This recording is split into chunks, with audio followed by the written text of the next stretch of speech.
Welcome back for another episode of the Pioneer Coaches Show presented by GoMart. Go for good times, go for GoMart. I'm your host, Sports Information Director Jagger Furr, and with me now is head cross country coach / indoor track coach Dan Meyers. Coach, thanks for being here today. Jagger, thanks for having me. All right, Coach. Nationals, put an official end to the cross country season for you. Natalie Barr finished in the top half of the race, 109th out of over 260 runners. How was that experience for you, and just what did you think of Natalie's performance?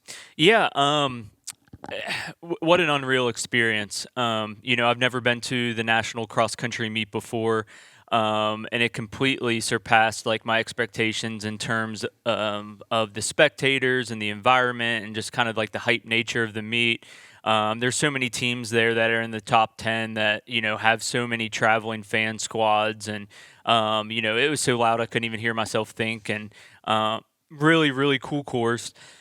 and Natalie battled very, very hard. And I think that she was a little let down just due to a few runners in the region beating her. And our goal was top 100, and she was just short of that. But I think that on Thursday and Friday when we were checking out the course, if she could have known that she was going to run 2150s on that course, she would have taken that for sure. Just really proud of her, the way she represented us. And just the experience for just our program in general. It was a very surreal experience, and when it was over, it was still kind of a pinch me moment. And just really proud that we got to race this late in November, and next year is a festival year. So actually, this coming weekend next year will be when the national meet is, and I just hope that we're talking this time next year that we'll be in. It'll be in Kansas City next year, so hoping we're in Kansas City next year. But overall, just an amazing year, amazing experience. Really proud of Natalie and how she represented GSU. And this was an extended season, like you mentioned. It's finally over with the cross country season. Just what was the 2025 season as a whole like for you?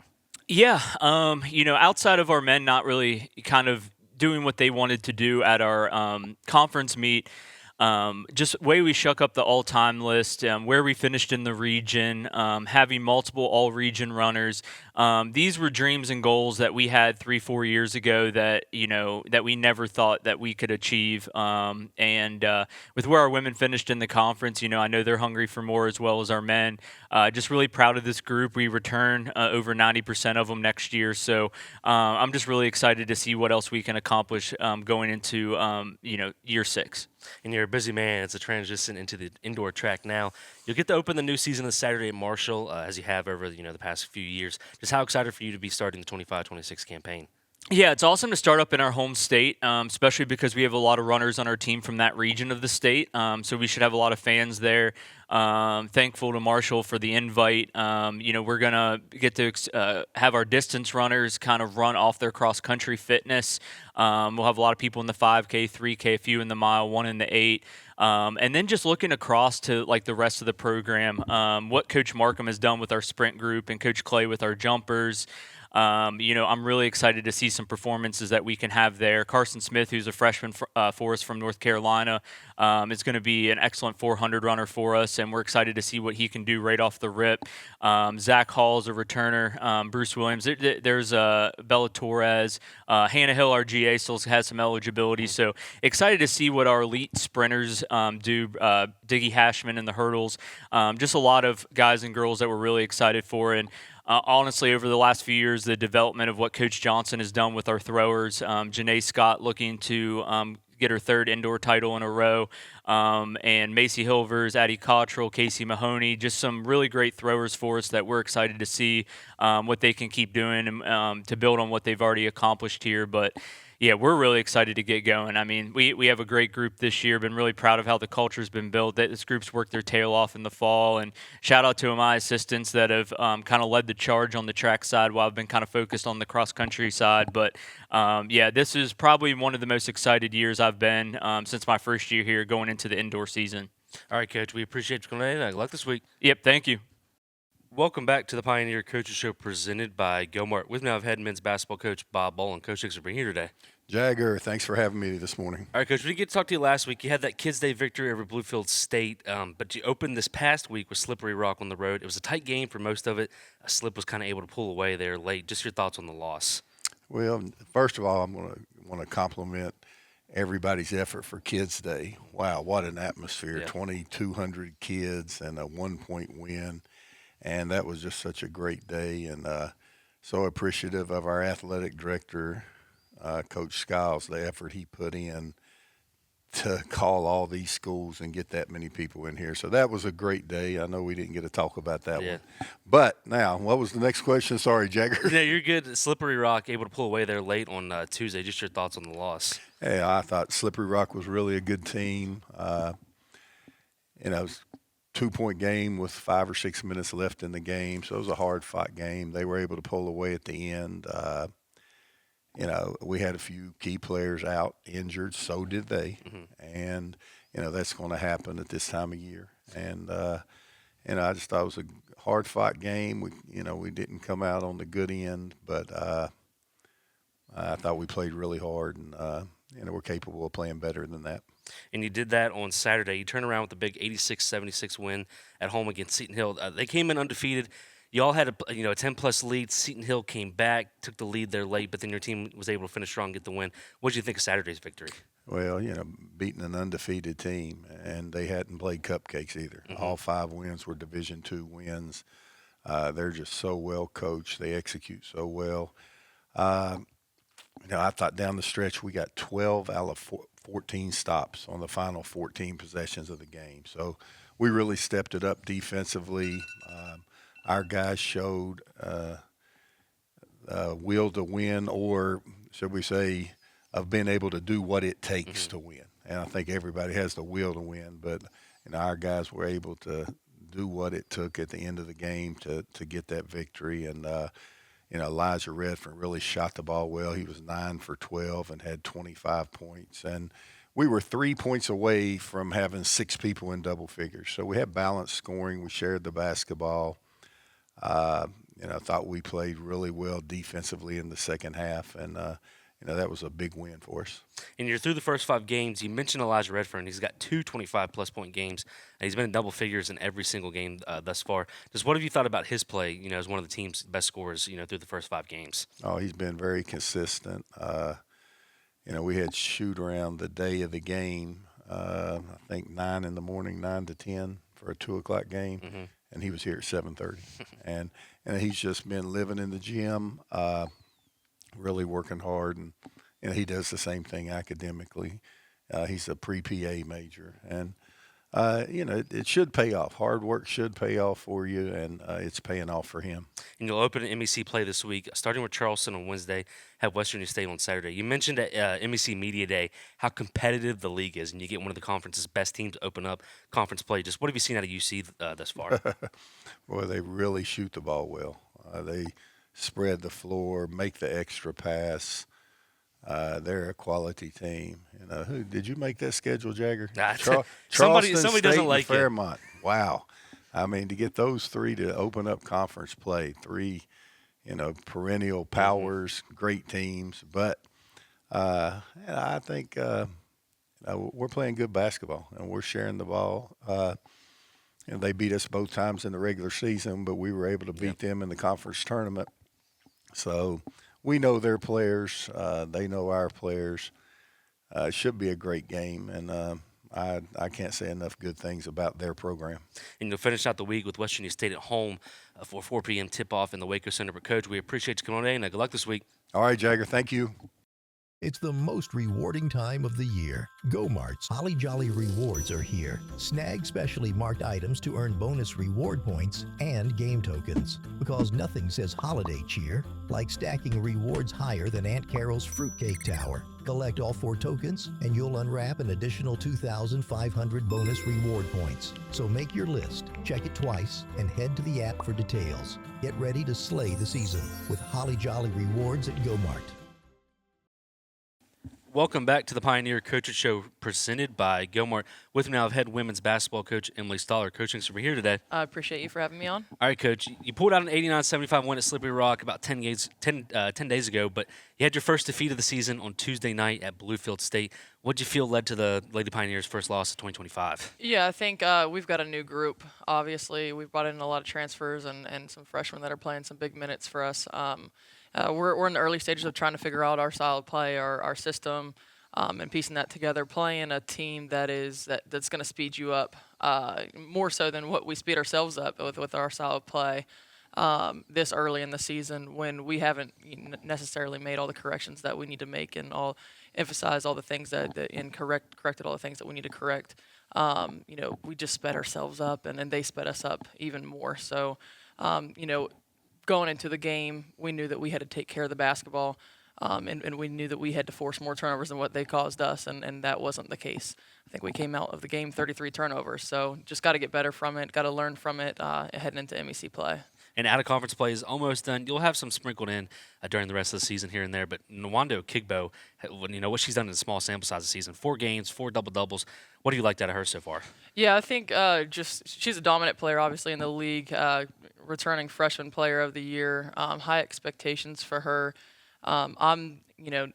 Obviously, she's going to get hers nightly with her size and her skill level in this league. But I'm going to be the coach that's always going to be on her and expecting more from her. I think she's more than capable of doubling the numbers that she's put up here in the first 4 games. So it's my job to kind of get that out of her here. And but proud of her for her strides here early in the preseason and just looking to make it consistent here for us throughout the year. And now you begin conference play with Charleston, who's been one of the more consistent programs for years now. Just what have you seen of them thus far? Yeah, very, very skilled, very well-balanced team. Balance is the key word that I'm using heading into the game tomorrow. They're stacked in the one position with Stokes coming back, and it's going to be up to us to be able to contain and apply the ball pressure early and contain so that we can get rotations in our press. They've got shooters. They got a returning shooter that's really good for them, and they also recruited a couple more. And they're bigs. They're really oversized this year, so they're just a very well balanced team. We're going to have to defend, and we're going to have to rebound the basketball tomorrow if we want to win it. And you'll finish the week off with West Virginia State in your home opener at 2 p.m. inside the Waco Center. But Coach, we appreciate you coming in. Good luck this week. Thank you so much. Welcome back to the Pioneer Coaches Show presented by GoMart. With me now, I have head wrestling coach Dylan Cottrell. Coach, thanks for being here today. Yeah, happy to be back. All right, Coach, going to rack your brain a little bit. Going back to Friday, the 22nd at the Laker Duels in Michigan. You fell in that first duel to St. Cloud State, but you bounced back with wins over Findlay, nationally ranked Grand Valley State, which you won with Colby Whitehill getting a victory against a top 5 heavyweight wrestler. Just overall for the day, what do you think of how everything transpired? Yeah, I thought it was a good day. You wrestle St. Cloud right off the bat. They're a storied program, but honestly felt pretty good about certain things in that duel. Overall on the day too, we were starting 4 true freshmen. And so we're a little banged up right now. I think after these next 2 weeks of wrestling at Lander and Midwest, the break can't come soon enough for us to try to get everybody healthy. I don't know, honestly, if we've actually wrestled in a duel yet. We haven't wrestled in a duel yet with our full lineup. No. And so, we've had 2 or 3 guys out in pretty much every duel. And so St. Cloud was good for us in the fact of, again, some of the things that we had been working on from the WVU duel and the App State duel came to light again in the St. Cloud duel. And so, you're not going to be able to make – that was, 4 days apart, 5 days apart. Yeah. You're not going to be able to make the adjustment just at the snap of your fingers in 5 days. But I did think that we got better on certain things and those positions. And, so we just continue to talk about the guys, talk with the guys after the St. Cloud duel about, hey, here's the things that are continuing to come up, right? And we just got to get better in these positions. And we got to get better at getting to the legs.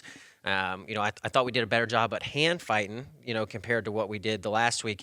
But then, maybe too much of an emphasis on just hand fighting and not getting to our leg attacks. And so, I think we corrected that a little bit in the Findlay duel. And then going into the Grand Valley duel, we did a better job of getting inside on our hand fight, moving our feet forward, taking up space, and then being able to actually get our hands locked and give us some chances. But, overall, man, the big thing for us is we just got to create more wrestling positions. We got really good wrestlers who I think right now they're a little too worried about it being the perfect shot, being being a little afraid of opening up and going and putting themselves in positions where they can get scored on. When you're good at this sport and you're solid and you wrestle every day in all these positions in practice, you're not really doing yourself justice if you're only putting half of that out on the mat. And so we just got to get guys, to I don't want to say seize up, that they're seizing up out there, but they are wrestling with one hand tied behind their back compared to what they do in the practice room.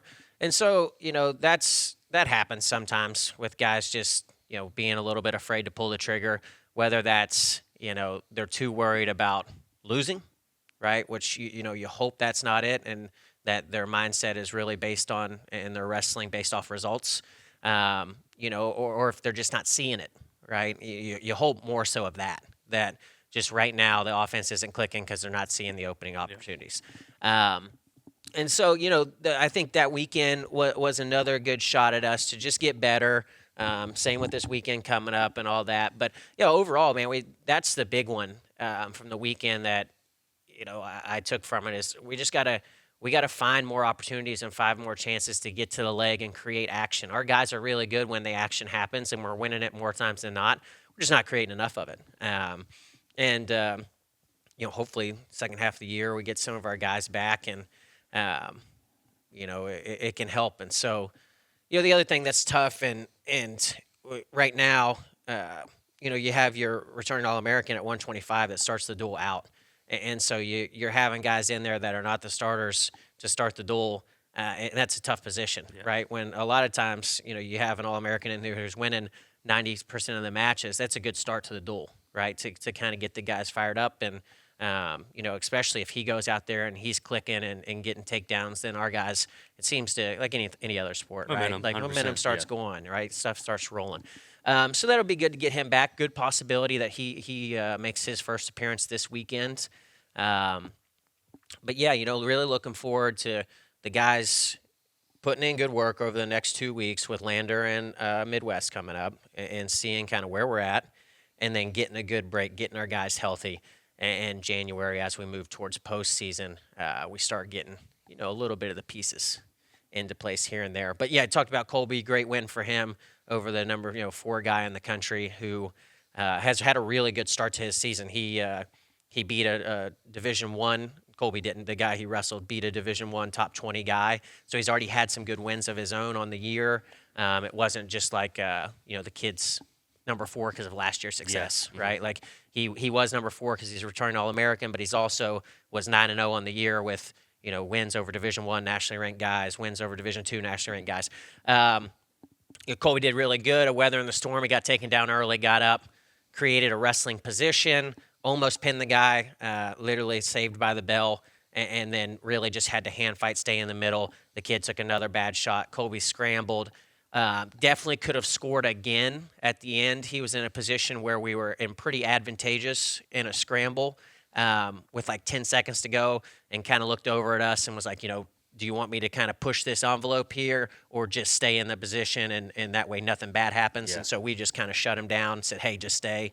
But, another 3 points was going to go on the board for him right there. He's doing a really good job. I think we're handling him very well this year. He's definitely on a kind of a shot clock of what the matches are. And so he's, if we wrestle 4 times in a weekend, he's probably going to wrestle twice, and so we're putting him out there and getting him the matches that he needs, really focusing on keeping his weight up this year. He's about 30 to 35 pounds heavier than he was last year, and still moves really well and is able to wrestle. And I think that extra weight is really helping him through positions. And so, yeah, we're really excited where he's at. I think he just, went up to number 4 in the new rankings on open mat. But yeah, a really good start to his season, and excited for his kind of continued success. And you mentioned Colby as well. With the way you're able to beat Grand Valley, it's tied going into the last match. A little bit of pressure put on Colby, knowing he needs to win against top 5 guy. Did you kind of like being in that predicament early in the year where you can see how your guys will handle, and compete in a high pressure situation like that? Well, I think it's probably a better question to ask Colby. But yeah, no, for me, there's nothing wrong with that. We've talked about this over the years plenty of times. I don't care about winning dual meets. It's cool to win them. You always want to win. Yeah. But we're looking at individual success. I don't want to say success, but process success of towards March. And so, more so, if you're really inside my mind, it kind of what the question is. It's 21-21 going into that last match, Am I really worried about Colby winning the match to win the duel? No. Am I worried about Colby winning the match and wrestling the right way because this is someone he might see at the national tournament? exactly. Absolutely. Absolutely. And so and that's a good win for him, for his confidence, to show, hey, I'm right there with guys who are on the podium, right? I'm better than guys that are on the podium if I wrestle how I need to wrestle. And so that's more so, I'd say more so me excited just for him to get that match. Now, does it add a little bit to the dramatics and make it a little bit more fun with the duel and the atmosphere? And we all love that, of course, of course. And so that's cool to see. And, our guys super excited for him after the match and coming in and congratulating him and me as well. But overall, right, it's more about the individual always for us, because that's what we're gearing towards. And so, but you do like a high pressure situation, like you said, whether it's a dual meet, a tournament, to see, is this too big for the guy? And, it wasn't. He went out there and we talked to him a lot. What he is doing so much better this year is being patient. Colby is I don't say this in a bad way, right? He is an emotional person, right? He gets very up, right? And so you have to make sure, and he has to make sure that he's staying focused the whole time and not letting a bad call or letting in his kind of thing more so, heavyweight kind of is slow sometimes, right? And Colby, if he could have it his way, he'd go out there and blitz through points as quick as possible. And I love that. It's just heavyweight wrestling is not really like, there's not many heavyweights who can just go and throw around mass like that, kind of like little guys can. And so he's doing so much better of keeping his emotions intact. That's the part I'm talking about, and being patient in matches and really getting to his hand fight, wearing these guys down and knowing, right, if I just stay with the plan, eventually that egg's going to crack. And it's happened multiple times in matches, right? And so guys start pressing, they get into positions where they try to wrestle him and non-advantageous positions for them because they get frustrated because he's crushing them in the hand fight, and then he scores really easy points. Or, in like this one, the guy doesn't like the hand fight, he takes a shot, Colby scrambles, throws him to his back, right, changes the whole match. And so he's doing a really good job with his emotions on staying a lot more focused and patient during the matches, and it's that part is really helping him. And you go back to the St. Cloud duel, I think it was actually probably his worst match he's wrestled all year. He was down pretty much the whole match to a kid that he's better than, but he didn't press, and he stayed patient, and he was all over the guy, and he's losing by one, and 25 seconds left in the match. His pressure finally breaks the guy. The guy takes a bad shot. Colby runs around him for an easy takedown, right? And you just talk to him after, and it's like, last year you probably would have tried to take a dumb shot or self-implode there, and then you lose to a guy that you're better than. But you stayed patient, you stayed focused. And so that's what I'm really proud of him so far this year on doing that. And if he continues to do that, he's going to find himself in a really good place during, when March comes around. And you got the Carolina Clash coming up on Sunday. It's been a really good event for you guys, and your team over the past couple of years. Just what do you want to see this time around as you head to Lander? Yeah, good chance for us to wrestle people that we don't see a lot. Yep. That's really why we continue to go back to it. We don't see the South a lot. I also like that usually, like it is right now, it's snowing outside, and when we get down there, it's usually 75 degrees. So that's nice in December. A little change and a little bit of last warm weather for our guys. But yeah, we got some tough duels, and again, right, we're going in very, very shorthanded. And so, you got Colton maybe coming back. We're not for sure if he's going to wrestle this weekend, right? You got Pummel, who's out until second semester, right? And then Nick Johnson can't wrestle this weekend because he has drill duty with military. And so you got two All-Americans out, right? And your guy who was the number one ranked wrestler in the country last year out. So we got three of our big four that were coming back, right? Not wrestling. Maybe, right? For sure two, maybe three. So again, this first semester has really allowed a lot of guys to have opportunity.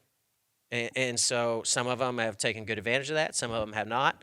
But again, it's going to be a weekend opportunity for different guys, next man up. And so with a program that's you want to be top 10 in the country, you got to develop those guys, and it's a really good opportunity for them. And so, looking forward to some guys who, maybe are going up a weight class because, they got an opportunity to wrestle, to see if they can make some noise, right? Look into some of our other guys who we need to score bonus. Can they go do that? So yeah, we got some guys switching some weight classes up and down, right? So interested to see really what they look like. So there's a lot of moving parts, as there is at this time of the year. But we got 4 tough matches. Newberry and Mount Olive both have really solid teams. The Coker match, they're definitely a program that's getting better, but that'd probably be a match that we can throw in some of our extra guys down there and let them get a little rip at it. And then you finish with Lander, who's number 2 in the country. You really wish you had your 3 guys In that type of match. I truly believe that if we're at full lineup, that we can beat that team in a duel. Much taller ask with those 3 guys out. Still not saying that, if I look up and down it, I still think there's, 5 or 6 matches to be won, right, in that. And, even on paper, and that's what I'm talking, in my mind, there's more. But even on paper, there's still 5 or 6 matches to be won, even with us having 3 of our best guys out. Yeah. So, not an impossible task. Will be good to see. Maybe a little bit of resilience. And like I said, I think the word for this weekend should be opportunity. I think there's a lot of opportunity for guys to maybe who are in the rankings on the low to raise that up, put themselves in a really good spot to get a higher seed for Midwest, and then for other guys to just take advantage of the opportunity that they're getting to get out there and be the one this weekend and go from there. Well, Coach, we appreciate you coming on. Good luck this weekend. Thank you.